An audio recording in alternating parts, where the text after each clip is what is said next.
Bonsoir à tous et merci de nous rejoindre dans l'info continue. Nous sommes le lundi 22 juillet 2026. L'actualité nationale avec cette question de coopération bilatérale entre le Bénin et le Niger, les deux parties ayant privilégié le dialogue à l'affrontement. Il faut dire que Cotonou et Niamey ont consacré ces dernières 48 heures à peaufiner les préalables de réouverture de la frontière commune. Les négociations de Cotonou ont permis aux experts et aux délégations des deux pays de mettre sur la table les exigences et les points d'accord en vue d'une décision finale. Le Niger, par exemple, s'est voulu quelque peu exigeant sur les aspects sécuritaires que les autorités du Bénin devront étudier. En clair, il y a espoir au regard de la posture optimiste qu'affichent les deux parties. Eh bien, on commente la portée de cette rencontre du comité des experts Bénin-Niger qui retiennent toujours les attentions avec Armand Videgla. Armand Videgla, bonsoir. Bonsoir Arab, bonsoir à tous. Vous êtes en face de Stéphane Ahinou-Rossou. Stéphane, bonsoir. Bonsoir Wahab, bonsoir Videgla, bonsoir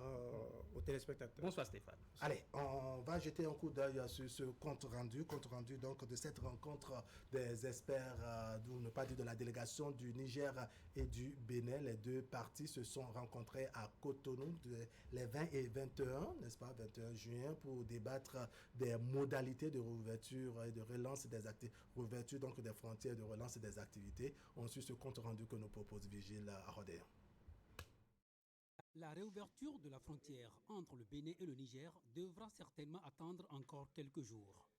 Mais les démarches qui militent pour le rétablissement de la coopération bilatérale entre les deux États se multiplient. Réunis à Cotonou du 20 au 21 juin 2026, les comités d'experts du Bénin et du Niger ont achevé leurs travaux ce dimanche. Les discussions ont été conduites par Olusegun Adjadi Bakari, agissant en qualité de ministre en charge de l'intégration africaine pour le compte de ce dossier. Les experts béninois commis à ces travaux ont convenu avec leurs homologues de Niamey de 3 projets d'accords stratégiques destinés à relancer la coopération bilatérale et à préparer à la réouverture de la frontière commune, fermée depuis le coup d'État militaire de juillet 2023 au Niger.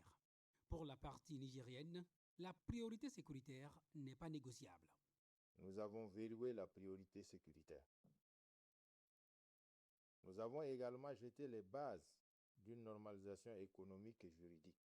Les principes de l'exonération des taxes sur le transit, de l'interdiction de la mise en consommation, de la révision des charges et du règlement des contentieux sont désormais inscrits dans nos engagements communs. Je formule l'espoir au nom de toute la délégation béninoise, mais au nom de nos délégations, parce que je pense qu'après 48 heures que nous avons passées ensemble, nous formons une seule délégation ici, avec un seul objectif, refaire naître cet amour et ce lien séculaire qu'il y a entre nos deux peuples, entre nos deux pays.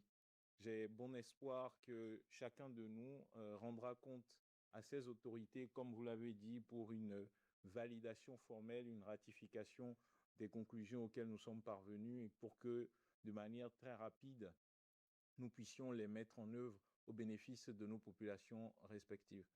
Le ministre d'État nigérien en charge de l'Intérieur et de la Sécurité a salué l'initiative et la démarche qui consiste à préférer le dialogue à la confrontation. Il a ensuite insisté sur la transparence totale en ce qui concerne les dispositifs militaires étrangers qui seraient à proximité de la frontière. Et face à cette exigence, le Bénin a aussi donné toutes les assurances nécessaires. Il faut dire que les deux parties affichent des postures totalement optimistes et résolument engagées vers le dénouement total. Il est attendu des autorités respectives de ces deux pays la ratification dans les meilleurs délais des accords stratégiques auxquels les experts sont parvenus. Une ratification qui pourrait déboucher dans les tout prochains jours sur la réouverture de la frontière. Alors la réouverture des frontières, pour ne pas dire de la frontière commune, la frontière Niger-Bénin, c'est le principal point d'achoppement, pour ne pas dire le principal sujet. À cela s'ajoute, il faut dire, les questions sécuritaires et la relance des activités. En ce qui concerne cette rencontre qu'il y a eu à Cotonou durant ces dernières 48 heures. Armand Videgla, quelle lecture faites-vous de cette démarche? On note qu'il y a eu en quelque sorte la diplomatie plutôt que, je dirais, l'affrontement ou la confrontation. Quelle lecture vous en faites? Oui, et c'est heureux. Et c'est heureux que toutes les parties, que les deux parties fassent fassent le dialogue leur priorité. D'accord. Fassent le dialogue leur priorité. C'est quand même très heureux. Enfin, nous avons eu droit quand même à de belles images. Et à de belles images, ce qui augure quand même de très bonnes choses pour l'avenir. C'est vrai que nous devons quand même espérer. C'est vrai qu'il y a quelques points d'achoppement. Et c'est vrai que moi j'ai un tout petit peu un goût amer, un arrière-goût amer par rapport à quelques fuites d'informations que nous avons eues. Et aujourd'hui, à la une des journaux un peu partout, on parle d'exigences, on parle de conditions. De conditions. Or, autour de la table, c'est tout le monde qui exige. Et autour de la table, c'est tout le monde, c'est toutes les deux parties qui exigent autour de la table. Et donc, ce n'est pas une seule partie qui exige, c'est les deux parties exigent. Et de l'autre côté, nous avons eu un certain rattrapage. Le rattrapage qui est intervenu, c'est le fait qu'il y ait 3 projets d'accord qu'il y a à signer dans les prochains jours. Avant de venir sur ce plateau, j'ai jeté un coup d'œil dans le fil de l'agence nigérienne de presse et j'ai constaté qu'il y a eu à Niamey aujourd'hui une rencontre entre le Premier ministre et le groupe d'experts nigériens qui est venu ici à Cotonou pour le compte rendu. De toutes les façons, c'est quand même très bien. C'est quand même très bien ce qui se passe. Et nous devons quand même essayer de faire preuve peut-être d'indulgence quelque part, parce que nous sommes revenus de très loin. D'accord. On va voir là où nous avons quitté concrètement tout à l'heure. Oui, Stéphane, quelle lecture vous faites de la démarche, de cette diplomatie que les deux parties ont mise en place? Déjà, il faut observer la célérité avec laquelle ce dossier-là est en train d'être conduit, parce que 3 ans durant, il y a eu un blocus, on n'a pas du tout avancé, mais depuis le 3 juin, on a constaté que les choses ont beaucoup évolué. C'est déjà le premier aspect que moi je relève, la célérité. Le comité a été mis en place, le travail a été fait dans les bons délais. Ils se sont retrouvés, les deux parties ont échangé dans une ambiance très conviviale, même si c'est quand même normal que le ton puisse avoir un certain accent, parce que c'est des négociations et on ne va pas à une négociation forcément les yeux doux, parce qu'on ne sait vraiment pas ce à quoi cela va. On ne connaît pas l'issue. Donc chacun vient un peu avec ses exigences, etc. Mais il y a 2 éléments qui m'intéressent. Le premier élément, c'est déjà la célérité. Le deuxième élément, c'est l'optimisme affiché par les deux parties, qui montrent d'une manière ou d'une autre que dans les tout prochains jours, on peut espérer d'un certain dénouement de la situation. Je voudrais quand même revenir sur un autre élément que Videgla a souligné, qui me paraît quand même extrêmement important. Et les professionnels des médias doivent faire quand même attention par rapport au traitement de l'information. Moi, je pense que même s'il y a eu fuite, il faut savoir traiter cette fuite-là, parce que telle que l'information est traitée dans la presse, c'est un peu comme si le Niger avait tort de vouloir faire des exigences et autres. Il faut comprendre un peu le contexte. Et c'est des négociations. Et des négociations, tout le monde vient avec un certain nombre de préalables. Donc, il faut vraiment faire attention quand il y a quand on veut gérer des crises, il y a quand même une manière de traiter l'information pour ne pas frustrer, une partie ou stigmatiser une partie dans le rendu de l'information. Après, je voudrais quand même relever le fait que, vous voyez, si on va parler en termes d'exigence, on a dit le Niger a exigé, mais ces exigences-là tiennent compte d'un certain nombre de paramètres. Au-delà des questions, je dirais, de vocabulaire, de notions de vocabulaire. Donc, est-ce que ce ne sont pas des préalables, qu'il s'agisse d'exigences ou bien d'une imposition ou quoi qu'il en soit, n'est-ce pas? Il s'agit quand même des préalables, et en toute négociation, on met sur le tapis ou sinon on met sur la table les exigences ou en tout cas les éléments préalables, ce sur quoi il faut s'entendre, n'est-ce pas? Là où il y a les points d'achoppement ou, je dirais, de blocage, qu'on puisse vraiment lever les éléments de blocage et évoluer. Donc, on va considérer tout cela comme des préalables. Oui, on peut considérer comme des préalables, mais le problème, c'est que il y a déjà, normalement, il devait déjà avoir des préalables. Oui. Parce que pour moi, on ne devait plus être à cette étape-là.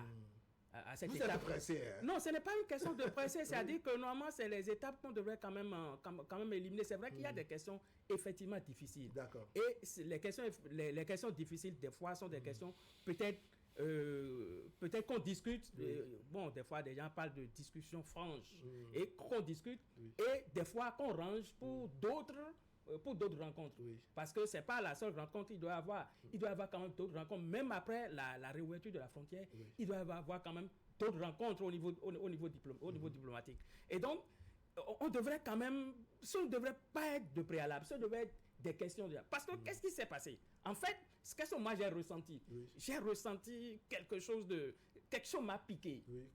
Oui, quand on a parlé d'exigence, quand on a parlé de conditions. Oui. Bon, mais quand on parle d'exigence, de conditions... Mais ça, c'est le traitement de l'information. Non, on a écouté, par exemple, la voix de Mohamed Toumba, le ministre de l'Intérieur du Niger. N'est-ce pas? Lui, il n'a pas utilisé les mêmes expressions. Il ne peut pas. Il faut lire entre les lignes. Oui. Parce que ces genres de choses, c'est-à-dire que des fois, c'est des choses, ce n'est même pas des fois, c'est des choses préparées à l'avance. Oui. Vous voyez, des fois préparées à l'avance. Oui. Des fois, il y a la communication qui part vite. Oui. Cette communication est partie vite. Et on pourrait dire que les murs ont des oreilles. Oui. Et effectivement, pour ce genre de choses, les murs ont toujours des oreilles. Et donc, il y a toujours des gens préparés dehors qui attendent, qui ont leurs oreilles dedans et qui attendent et qui agissent. Là n'est pas le problème. Mais le problème, c'est on a les exigences d'une partie et les exigences de l'autre partie. D'accord. Où sont ces exigences? Alors que c'est cette partie-là qui accueille. Vous voyez ce que je veux dire? Donc, ça doit piquer un peu pour dire, mais nous accueillons, mais c'est comme si nous, on n'exige rien. Mais quand on est allé là-bas pour le premier round de négociation, bon, on n'avait quand même rien exigé là-bas. Bon, et puis, au retour, nous avons eu droit à un communiqué. Vous sentez à travers les éléments qu'on a reçus, n'est-ce pas, comme si l'exigence était unidirectionnelle, ça venait d'un seul côté. Tout à fait, non seulement ça, il faut comprendre que on devrait quand même avoir un communiqué quand même conjoint qui doit sanctionner. Le communiqué conjoint fait de sorte que toutes les parties sont d'accord sur tel aspect. Pour une seule feuille. C'est-à-dire que c'est une seule personne, soit de l'autre partie ou bien en tout cas, l'une ou de l'autre partie qui lit le communiqué. Donc, on n'en a pas eu, mais on a eu des discours de gauche à droite. Bon, cela ne veut pas dire qu'il y a eu un problème, qu'il y a eu ceci, il y a eu cela. Nous sommes en matière de... D'accord, au-delà de tout, Stéphane, est-ce que je dirais l'optimisme qu'affichent les deux parties ne devrait pas rassurer, en dépit de tout, en dépit de ce conflit, en termes de logomachie ou de guerre des expressions, de vocabulaire et autres? Oui, ça devrait rassurer, sauf que la question des exigences vient mettre, comme si jamais le Bénin ne cédait pas à ces exigences, le Niger n'est pas prêt à démordre. Non, et je ne vous coupe pas. C'est-à-dire qu'il y a des mots non négociables. D'accord. On parle d'exigence et on dit non négociable. D'accord. Vous voyez, ces mots-là qui sortent, ça pose des problèmes. C'est comme si on est d'une manière ou d'une autre, on n'est pas dans le secret de Dieu, mais tel que la communication est passée, moi j'ai comme l'impression qu'on est reparti à la case départ. C'est-à-dire tout revient encore au Bénin. C'est-à-dire qu'on est en train de dire, bon ok, le Niger est venu, les deux experts ont échangé, le Niger a dit, bon voilà ce que nous voulons, au-delà du protocole d'accord qui peut être élaboré et tout. Le Niger dit ceci. Maintenant, si jamais le Bénin ne cédait pas à ces exigences, ça veut dire que le blocus est toujours là. Donc, l'optimisme affiché, personnellement, ça a un arrière-goût d'inachevé, d'incertitude. Donc, il faut attendre forcément les tout prochains jours pour voir quelle réflexion ou quelle décision les autorités béninoises vont prendre par rapport à ces exigences entre griffes que le Niger a dû D'accord. Alors, vous évoquez un aspect où le Niger, sur les questions sécuritaires, par exemple, parle d'exigences non négociables. Mais il a dit qu'ils ont verrouillé. Verrouillé les priorités D'accord, vous évoquez effectivement. C'est un peu comme les syndicalistes, quand ils vont aux négociations, ils disent il y a des questions préjudicielles, donc tant que ça n'est pas réglé, on ne passe pas à autre chose. Oui, mais on a écouté, je dirais, le ministre béninois Bakary Adjadi, n'est-ce pas, qui était présent à ces négociations, n'est-ce pas, et qui a affiché un certain optimisme. Oui, ça sous-entend que cette exigence n'est pas impossible à soulever ou à dépasser de la partie du côté béninois. Oui, ça ne pose pas un problème. Oui. Ça ne pose pas, de toutes les façons. Oui. Ce qu'affichent nos autorités rassure. Oui. Vous voyez? Ça sous-entend que bon, même si on dit que c'est non négociable, c'est peut-être possible du côté béninois. Voilà. Et on pourrait donner satisfaction à ces exigences. De façon officielle, on n'a pas eu ces genres d'expressions. D'accord. On n'a pas eu ces genres d'expressions. Et le ministre de l'intégration africaine a dit qu'il espère que chaque parti rendra compte à ses autorités. Ce qui est quand même normal, parce que vous ne pouvez pas... Évidemment. Voilà, donc vous êtes parti d'abord avec une feuille de route, et après, quand vous avez fait les discussions, c'est que vous devez aller rendre compte pour avoir. De toutes les façons, on nous a dit que les recommandations, on nous a dit que les conclusions seront quand même affectées aux deux chefs d'État qui vont quand même... je vais dire, travailler dessus et tout ça pour qu'après nous ayons quelque chose. De toutes les façons. Ce qui est clair, c'est qu'aujourd'hui, il doit y avoir quand même un certain nombre de choses. Pourquoi? Parce que le Niger n'est plus membre de la CEDEAO. Et pour la réouverture de cette frontière, il fallait quand même faire quelque chose, obligatoirement.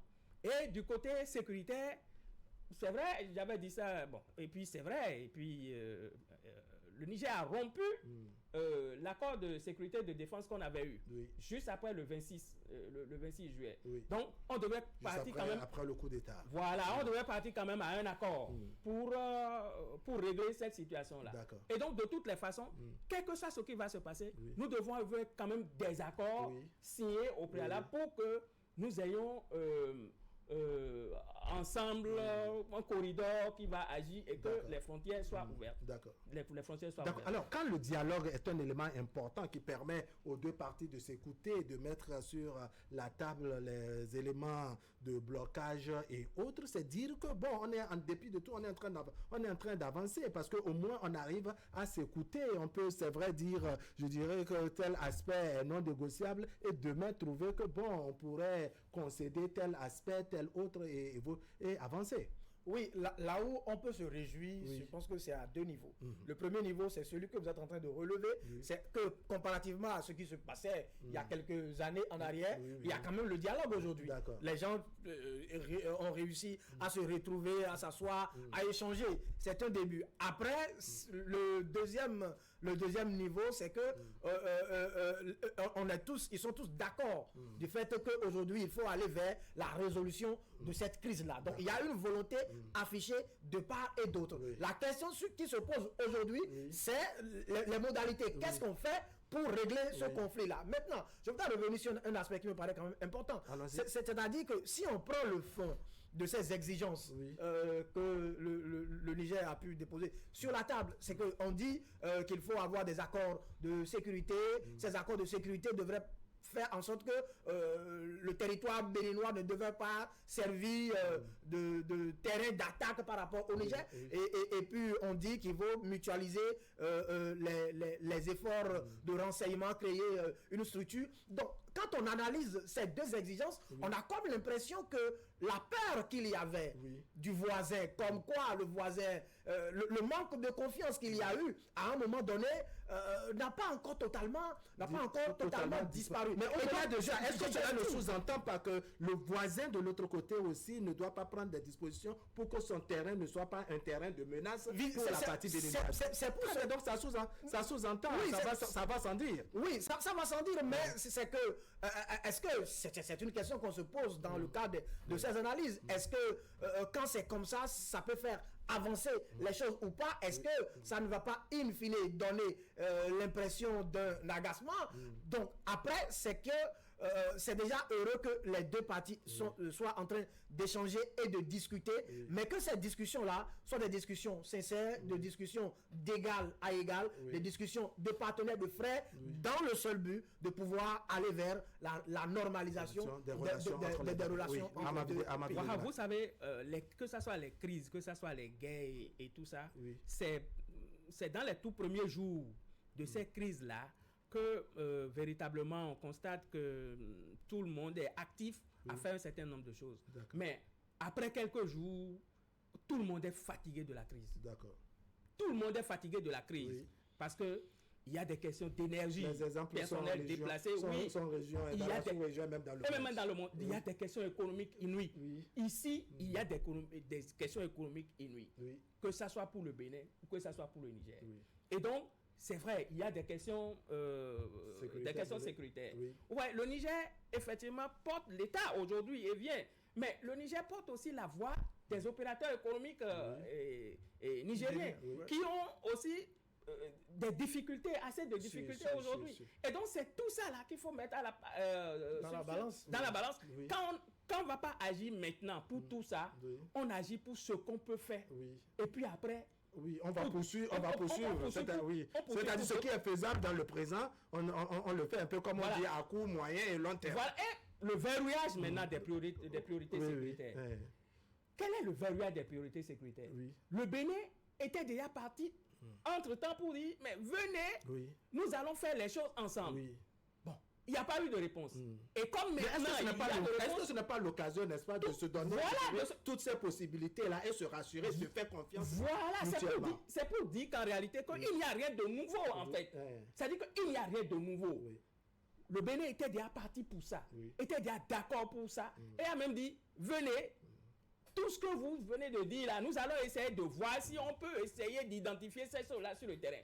Bon, il n'y a pas eu de réponse. Et maintenant, comme actuellement, il y a de réponses et que les équipes travaillent, ces choses-là doivent se faire d'une certaine manière. C'est-à-dire qu'on n'a pas besoin encore de verrouiller quoi que ce soit, on n'a pas besoin encore d'exiger quoi que ce soit avant que cela ne coule comme de l'eau de source. Vous voyez? Et peut-être que nous, on est à un niveau d'information donné.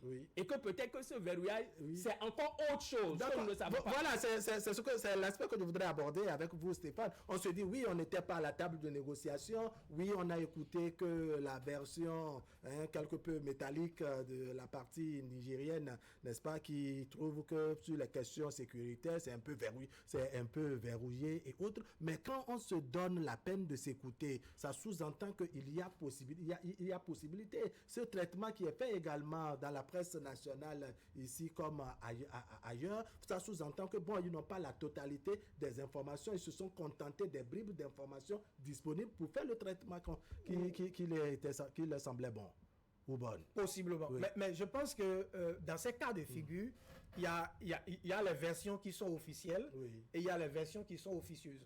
Les versions qui sont officieuses, nous n'avons pas malheureusement assez à ces versions-là, donc nous surfons sur ce que nous savons d'officiel. Et donc par rapport à ce que nous savons d'officiel, c'est que si déjà les deux parties affichent officiellement un certain optimisme, c'est que dans les discussions de couloir, il y a toujours possibilité, il y a espoir. Il y a toujours espoir, il y a toujours possibilité. Peut-être que ces exigences dont on parle, c'est juste pour meubler les échanges, pour meubler, pour planter le décor et faire les négociations, le temps d'aller vers la signature d'un accord qui peut déboucher sur...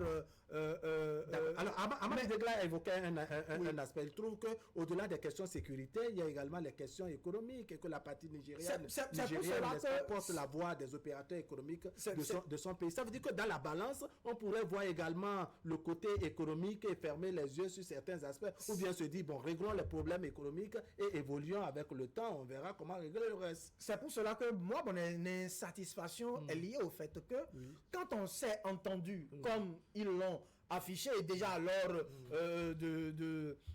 du voyage de notre chef d'État au Niger et de tout ce qui a pu en fait tout ce qui a pu tout ce qui a suivi tout ce qui a suivi, je veux dire, on a comme l'impression que bon, soit on on veut surfer sur le temps qu'est-ce que je veux dire? On veut surfer sur le temps en n'allant pas à l'essentiel. Oui. Pour après dire, bon, ok, voilà le chemin que nous avons fait avant. Sinon, les problèmes qui se posent aujourd'hui, actuellement, sont des problèmes, je sais pas, qui urgent. Et donc, on ne devrait pas assez traîner. Le comité ou les experts ont travaillé, ils ont négocié, le rapport est déposé. Donc, je pense que la prochaine étape doit être l'étape de la signature. Parce qu'aujourd'hui, ce qui tient les deux pays ou les deux peuples, si on peut s'exprimer ainsi, c'est que c'est les défis économiques que nous avons ensemble, c'est les défis sécuritaires que nous avons ensemble. Maintenant, si on perd le temps à tergiverser sur quelque chose qui a pu déjà évoluer dans le temps, à mon sens, c'est juste surfer sur le temps pour, in fine, nous dire, bon, voilà le chemin parcouru. Est-ce que l'insatisfaction de Stéphane n'est pas liée au fait que vraiment, sur cette question préjudicielle, si je peux me permettre, en tout cas, ces exigences de la partie nigérienne, n'est-ce pas, on n'a pas eu la réponse systématique qui suit, c'est-à-dire écouter ou entendre ce que devrait dire le Bénin face à ce qu'expose ou ce qu'exige son voisin du Niger?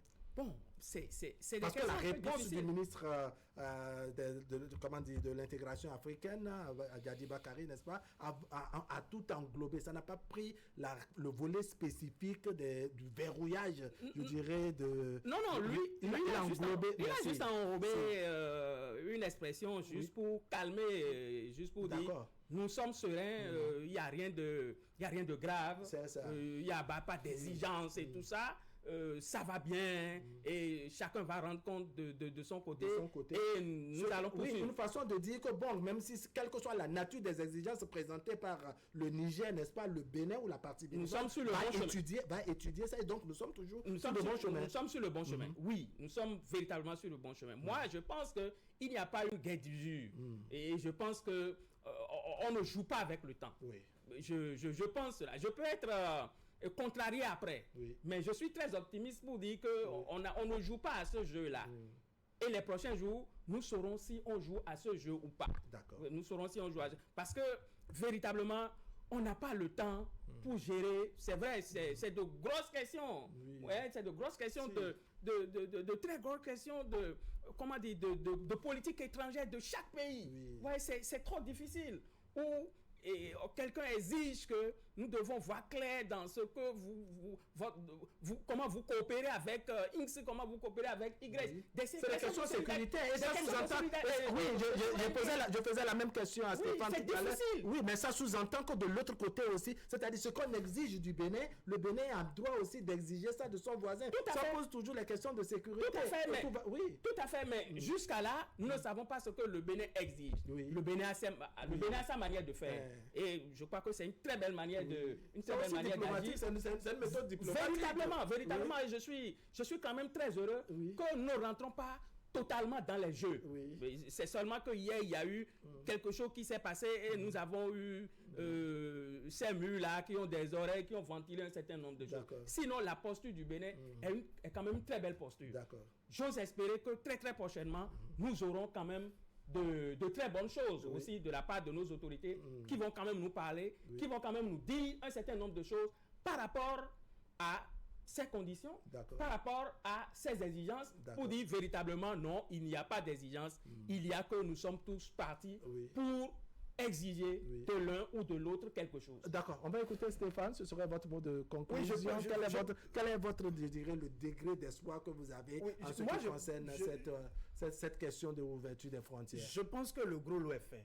Le gros lot est fait. À partir du moment où les deux parties ont décidé de s'asseoir et de parler, et surtout de s'écouter. Je pense que c'est déjà la première victoire. Après, c'est des considérations qui vont dépendre de la politique intérieure ou extérieure de chaque pays. Et il va falloir qu'à ce niveau aussi, des concessions soit faite parce que on négocie sur le même pied d'égalité. C'est une question de souveraineté d'État aussi. Donc, il faut tenir compte de tout ça dans la balance pour aller vite afin que l'essentiel soit fait. L'essentiel aujourd'hui, c'est la réouverture des frontières. Il ne faut plus tergiverser sur des caps qu'on a passés. Stéphane Hinouhassou, merci beaucoup. C'est moi. Amavi Degla. Merci Wahab. Nous devons espérer, parce que le déplacement de notre président de la République, qui est le deuxième déplacement de ce président-là, élu démocratiquement, pour ce pays-là, non, ça ne doit pas être quelque chose de... Sans oublier que le président du Niger aussi a attendu au Bénin. De toutes les façons, le déplacement de notre président ne doit pas être un déplacement inutile. Véritablement. Merci beaucoup, mesdames, messieurs. Ce sera tout pour aujourd'hui. Merci de nous avoir suivis. L'information continue sur Canal 3 Bénin. Vous avez la rediffusion tout à l'heure à 23h et demain autour de 10h30. Allez, portez-vous bien.